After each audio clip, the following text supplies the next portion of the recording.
So in addition to finding a common purpose, sticking with it and always tying back everything that's said to it, and not trying to convince Trump to change anything, Mamdani also uses non-controversial language to talk about the reasons why he wants to make policy changes and the vision he's intending to have those policy decisions move towards, and how that will help fulfill this common purpose that he and Trump have. One of the policies as well that Mayor-elect Mamdani talked a number of times about on the campaign was shifting the tax burden for property taxes from what he called minority communities to white-based communities and putting more taxes on white people. I also noticed that in your acceptance speech you didn't mention anything about America or Christians or white people in general, and so I didn't know if that was one of the policies that you guys had spoken about. We focused on affordability, we focused on the cost of living crisis. What I will say is that I am very much interested in property tax reform, because what we see right now in New York City is a system that is so inequitable that it can't even stand up in court. And the President and I spoke about the importance of not only building more housing, but also making sure that regulation of housing is something that is manageable to actually get through and not the cause of yet another weight that we see in our city. But to be clear, you're continuing this idea of race-based property taxes. No, to be very clear, that's what you said. No, the use of the term was a description of neighborhoods, not a description of intent. So you intend to tax the whiter neighborhoods more? No, we intend to create a fair property tax system because we want a New York City that is not only fair and equitable, but also one that every New Yorker can afford. Taxing white neighborhoods? Super controversial. Wanting equitable property tax that all New Yorkers can afford? Not controversial at all. And if the stakeholders work towards that vision and have a sense that their needs have been integrated into whatever policy decision would result in that, that's likely to be a policy change that will be adopted by everyone involved. And it starts with the framing of what's important to everybody with non-controversial language. Mamdani even manages to talk about his concerns about ICE using non-controversial language.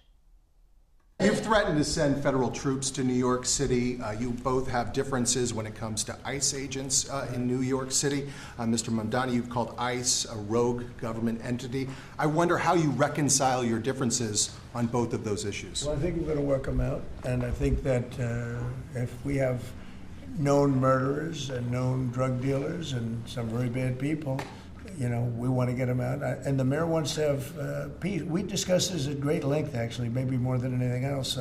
He wants to have a safe New York. Ultimately, a safe New York is going to be a great New York. If it's not safe, no matter how well we do with pricing and with anything else, we can talk about anything you want. If you don't have safe streets, it's not going to be a success. So we discussed ICE and New York City, and I spoke about how the laws that we have in New York City allow for New York City government to speak to the federal administration for about 170 serious crimes.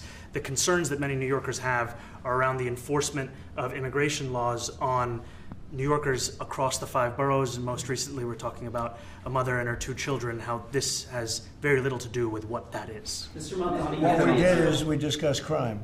More than ICE per se, we discussed crime. And he doesn't want to see crime, and I don't want to see crime. And I have very little doubt that we're not going to get along on that issue. Neither of them wants crime. That is non-controversial.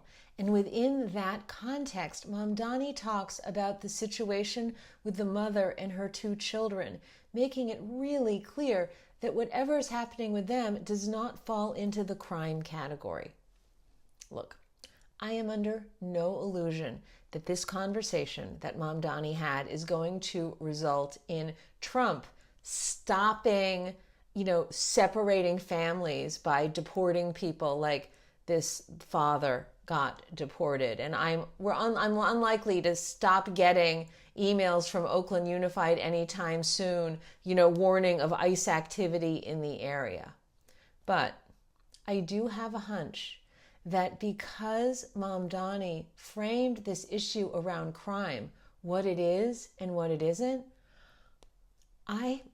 I have a hunch that the conversation that he and Trump had about this mother and her two daughters had a very different tone than a typical conversation that Trump would have with somebody else who didn't frame the issue in the non-controversial way that Mamdani did. That's how you can use the Mamdani method in your own home. Simple, but not easy. I want to offer you the Conflict Prevention Jumpstart Kit, and there's invitations to the conflict repair cafes that I host on a regular basis, both online and in person. Information about how to get your very own Jumpstart Kit is in the description at the bottom of this YouTube video.